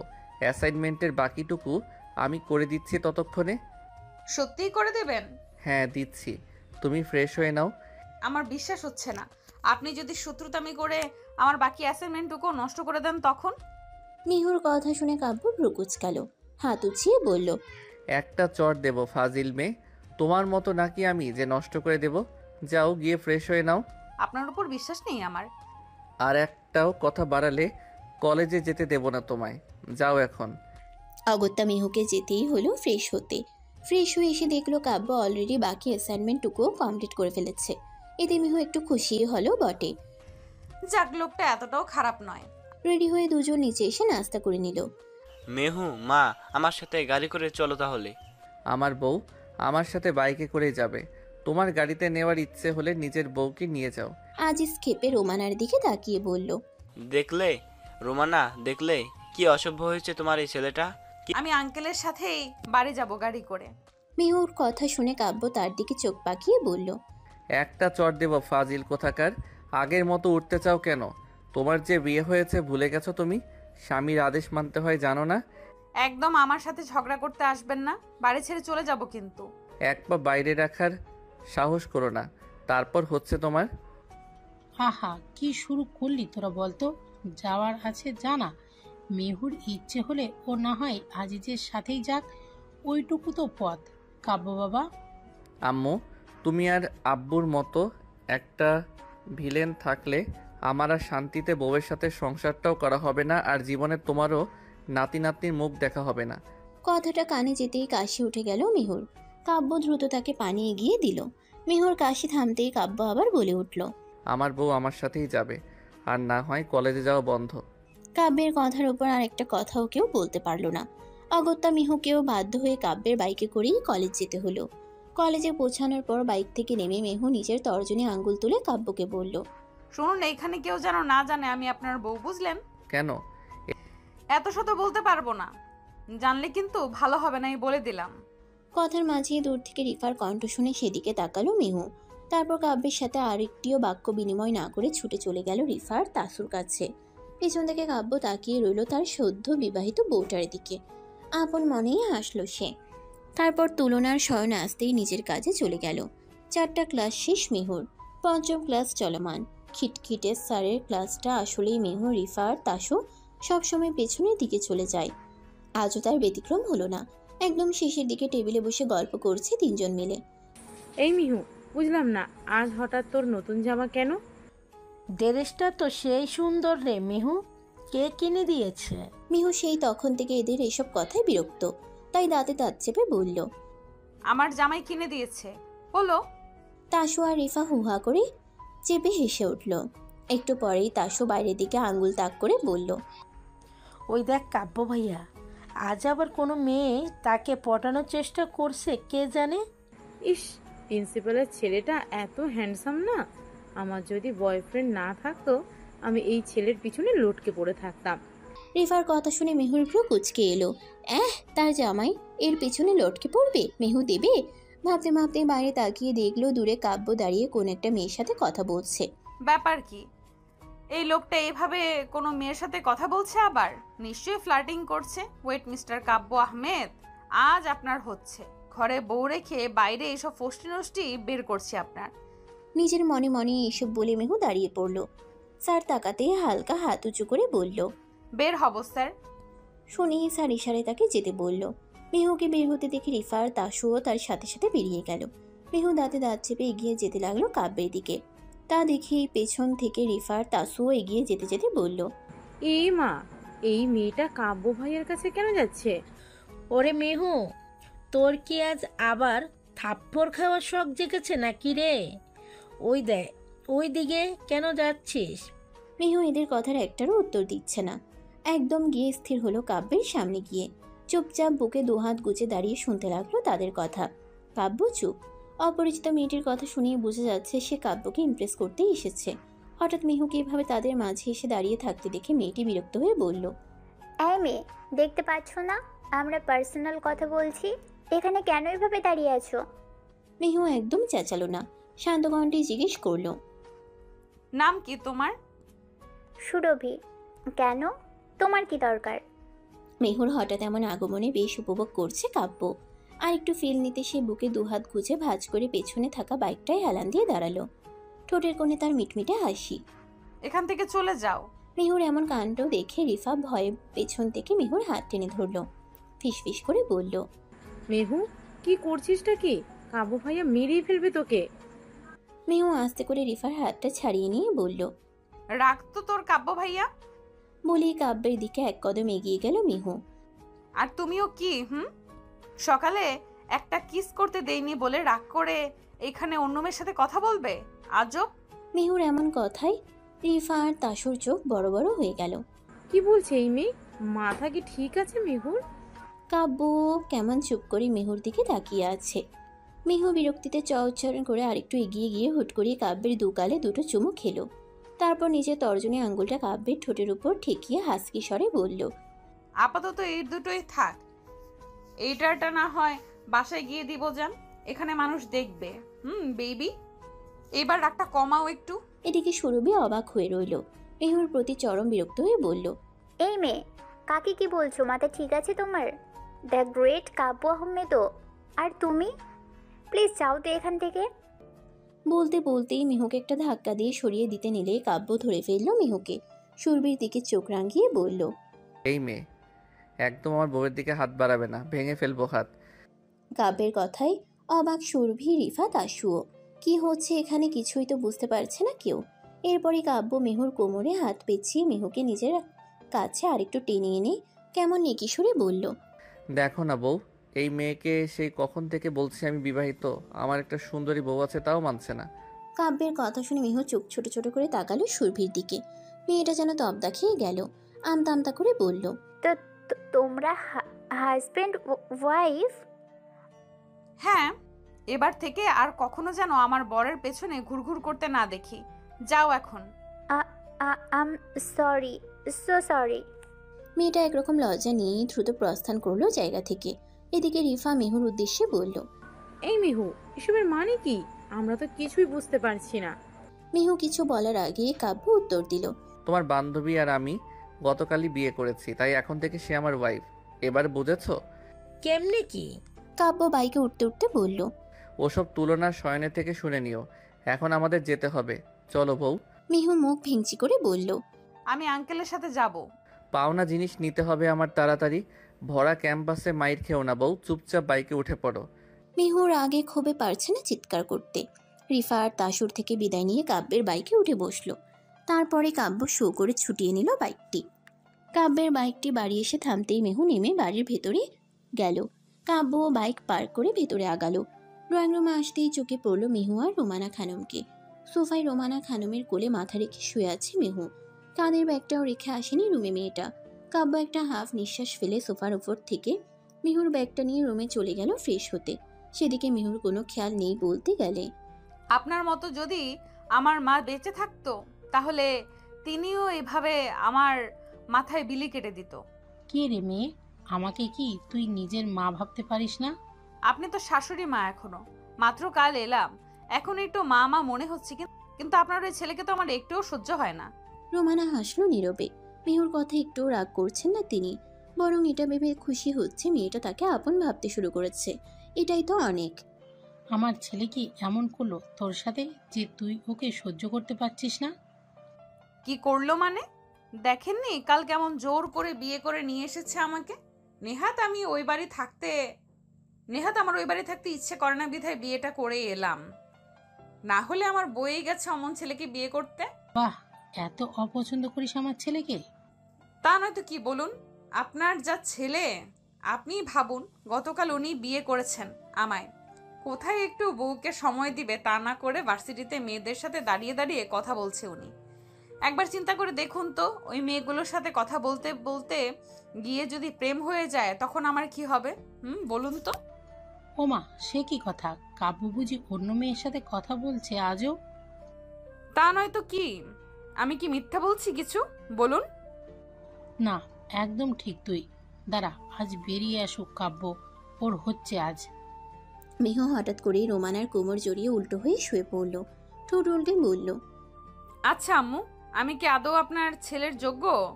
ওমা, তুই যোগ্য হবি না কেন? তুই তো লক্ষ্মী মেয়ে একটা। এমন মেয়ে সহজে পাওয়া যায়? আমার ছেলে তো একটা হীরা খুঁজে এনেছে আমার জন্য। উনি তো অনেক স্মার্ট, সুন্দর, ওনার জন্য আরো কত ভালো শিক্ষিত ফ্যামিলির মেয়ে পাগল, আর আমি তো। তুই কি, হ্যাঁ, তুই তো আমার মেয়ে রে, তোর ওই সব মেয়েদের সাথে তুলনা করা লাগবে না, বুঝলি? আর কখনো যেন এসব না শুনি। আর শোন, যদিও আমি জানি আমার ছেলে এইসব নিয়ে কখনো তোকে কিছু বলবে না, তাও যদি বলে তুই সোজা আমায় বলবি, বুঝলি? আমি আচ্ছা করে বকে দেবো ওকে। মিহু গাল প্রসারিত করে হাসলো। রোমানা খানমকে আরেকটু শক্ত করে জড়িয়ে ধরে বলল, আপনি এত মিষ্টি কেন আম্মু? মিহুর কথায় রোমানা খানমও হেসে দিল। সন্ধ্যার পর মিহু ড্রয়িং রুমে বসে টিভি দেখছিল। তখনই উপর থেকে কাব্যের ডাক ভেসে এলো। মেহুল, একটু রুমে এসো তো। মিহু সাথে সাথেই সমস্বরে উত্তর দিল, পারবো না। পাশ থেকে আজিজ বলে উঠল, কি ব্যাপার, আজ কাব্য এই সময় বাড়িতে? ঘরে বউ থাকতে বাইরে আড্ডা দিতে যাবে কেন? এর মধ্যেই আবারও কাব্যের ডাক ভেসে এলো। মেহুল, এবার না আসলে আমি নিচে গিয়ে কোলে তুলে নিয়ে আসবো কিন্তু। আর খেপাস না মা, যা গিয়ে দেখ কেন ডাকছে। অগত্যা বিরক্ত নিয়েও মিহুকে এগিয়ে যেতে হলো কাব্যের রুমে। রুমে ঢুকতেই দেখলো পুরো রুম অন্ধকারে ভরা। কাব্য কোথায়? মিহু অন্ধকারের মধ্যেই 2 কদম এগিয়ে গেল। কাব্যের রুমের সুইচ বোর্ড কোথায় সেটাও তো ঠিক মতো খেয়াল নেই মিহুর। হঠাৎ পেছন থেকে দরজা বন্ধ করার আওয়াজ পেতেই পিলে চমকে উঠল মিহুর। পেছন ঘুরে দেখলো ছায়ামূর্তি। এটা যে কাব্য তা বুঝতে দেরি হলো না মিহুর। এসব কি? ঘরটা এমন অন্ধকার করে রেখেছেন কেন? শাড়ি পরতে পারো? হ্যাঁ, কেন? ওয়াশরুমে শাড়ি রাখা আছে, সাথে পরে এসো। এই ভোর সন্ধ্যাবেলায় শাড়ি পরতে যাব কেন? আজব। বকবক কম করবে, রিকোয়েস্ট করছি, পরো প্লিজ। মিহু ফেলতে পারলো না কাব্যের কথা, তাই আর কিচ্ছুটি না বলে ওয়াশরুমের দিকে এগিয়ে গেল। ভেতরে যেতেই দেখলো একটি লালচে খয়েরি রঙের শাড়ি, সাথে ম্যাচিং করে ব্লাউজ। মিহু আর কিচ্ছু না ভেবে পরে নিল শাড়িটা। ওয়াশরুম থেকে বেরিয়ে আসতেই দেখলো পুরো ঘরটা মোমবাতির আলোয় আলোকিত। ফ্লোর ছুঁড়ে লাল রঙের হার্ট শেপের বেলুনের ছড়াছড়ি। মিহুকে বের হতে দেখে কাব্য এগিয়ে গিয়ে মিহুকে নিয়ে এসে ড্রেসিং টেবিলের সামনে বসালো। চুপ করে কিছুক্ষণ আয়নায় তাকিয়ে রইল মিহুর স্নিগ্ধ মুখটির দিকে। তারপর আস্তে করে পাশে থাকা একটি বক্স থেকে একটি ছোট্ট লকেট যুক্ত হার নিয়ে পরিয়ে দিল মিহুকে। তারপর 2টো সোনার বালা নিয়ে মিহুর 2 হাতে পরিয়ে দিতে দিতে বলল, হুট করে বিয়েটা করায় গতকাল আর এসবের ঝামেলা করিনি মেহুল, কিন্তু এই বালা জোড়া তোমার বিবাহ চিহ্ন। মিহু একবার হাতের দিকে তাকিয়ে বলল, এগুলো তো বেশ ভার আর মোটাও, সব সময় পরে থাকা। আমি এগুলো সামলাবো কি করে? এগুলো তোমার জিনিস মেহুল, তাই তোমাকে বুঝিয়ে দিলাম সব সময় পড়তে হবে না, কিন্তু আমার বউ হয়ে সবার সামনে অবিবাহিতের মতো ঘুরবে এটাও হবে না। বলে একটা ছোট্ট বক্স খুলে একটা সোনার নাকফুল এগিয়ে দিয়ে বলল, এটা সবসময় নিজের কাছে রাখার চেষ্টা করবে। মিহু প্রতিউত্তর করল না। আয়না দিয়ে মুগ্ধ হয়ে তাকিয়ে রইল কাব্যের দিকে। এই লোকটার কত রূপ! প্রথম দিন দেখাতে এর আগে থাপ্পড় মেরে বসলো, তারপর এভাবে হুট করেই বিয়ে, আর এখন কত স্নিগ্ধ একটা লোক, কি মোলায়েম আচরণ। কাব্য ধীরে ধীরে মিহুকে আগলে ধরে তার কাঁধে থুতনি ঠেকিয়ে আয়নায় তাকালো। স্নিগ্ধ কণ্ঠে বলতে লাগলো, সেদিন যখন প্রথম তুমি ফ্রেন্ডদের থেকে ডেয়ার নিয়ে আমার সামনে এসে দাঁড়ালে, আমি অবাক হয়েছিলাম তোমার সাহস দেখে। স্বয়ং কাব্য আহমেদকে নাম ধরে ডেকে প্রপোজ করলে মেয়ে তুমি। তবে তোমার বাজে ধরন দেখে চরম রাগ হয়েছিল বটে, তাই তখন এই নরম গালে আমি থাপ্পড় মেরে দিয়েছিলাম। সরি পাখি। বলে আলতো করে মিহুর গালে গাল ঘষে দিল কাব্য। মিহুর শরীরের রন্ধ্রে রন্ধ্রে কেঁপে উঠছে কাব্যের এমন স্পর্শে। মুখ দিয়ে কিছুই বের করতে পারছে না যেন। কিন্তু প্রথম যেদিন তোমার স্টেজে শাড়ি পরা দেখলাম, সেদিন আমার কিছু একটা হয়েছিল। আমি এই প্রথমবারের মতো মুগ্ধ নয়নে কোনো মেয়েকে এতটা সময় ধরে পর্যবেক্ষণ করছিলাম, কিন্তু পরক্ষণেই যখন দেখলাম কয়েকটা ছেলে তোমার দিকে অন্যভাবে তাকিয়ে আছে, খুব রাগ হলো আমার। হুট করে এমন হওয়ার কারণ খুঁজে পেলাম না আমি, শুধু এটুকুই বুঝেছিলাম যে এই মেয়েটা শুধু আমার, কলেজের ফাজিল মেয়েটাকে আমার চাই। তাই তো সেদিন রাগের মাথায় অন্ধকার রুমে এইটুকু কানে যেতেই চোখ বড় বড় করে পেছন ফিরে কাব্যের দিকে তাকালো মিহু। তা দেখে কাব্য বলে উঠল, সেদিনের জন্য আমি খুবই সরি মেহুল। আমার জন্য তোমার লেট হওয়া, মার খাওয়া, ভয়ে যে জ্বর চলে আসবে এরকম তোমার জানতামও না, কিন্তু তার জন্য আমার আফসোস নেই। ওই রকম পরিস্থিতি না হলে হয়তো আমি তোমায় এত তাড়াতাড়ি পেতাম না নিজের বউ রূপে। রকিং চেয়ারটা ঘুরিয়ে এবার মেহুকে নিজের সামনাসামনি করলো কাব্য। একগুচ্ছ গোলাপ মেহুর দিকে এগিয়ে দিয়ে বলল, বিয়ে তো করে নিয়েছি, কিন্তু সম্পর্কে বিশ্বাস ভালোবাসা খুবই জরুরি। আমি তোমাকে ভালোবাসি মেহুল পাখি, বলো গ্রহণ করবে আমায়? মেহু অবাক চোখে তাকিয়ে রইল কাব্যের দিকে। চোখের পানি টলমল করছে তার। কাঁপা কাঁপা কণ্ঠে বলল, আমি একটু যত্ন চাই। কখনো কষ্ট দেবেন না তো আমায়? কখনো না। সব সময় এমন করে ভালোবাসবেন তো? বাসবো পাখি, তুমি আমার হয়ে থাকবে, কথা দাও আমায়। মিহু আলতো হাতে ফুলগুলি তুলে নিয়ে বলল। কথা দিলাম আপনার হয়ে কাটিয়ে দেব বাকিটা জীবন। কাব্য হাসলো, শক্ত করে ঝাপটে ধরল মিহুকে, কপালে আলতো করে চুমু এঁকে দিল নিজের অর্ধাঙ্গিনীর। আর এইভাবেই একটি অনরম মলিন কাহিনীর শেষ থেকে এক নতুন সূচনা হলো আজ। সমাপ্তি। আবার দেখা হবে নতুন কোনো গল্পে। সে পর্যন্ত সবাই ভালো থাকবেন এবং সুস্থ থাকবেন। আল্লাহ হাফিজ।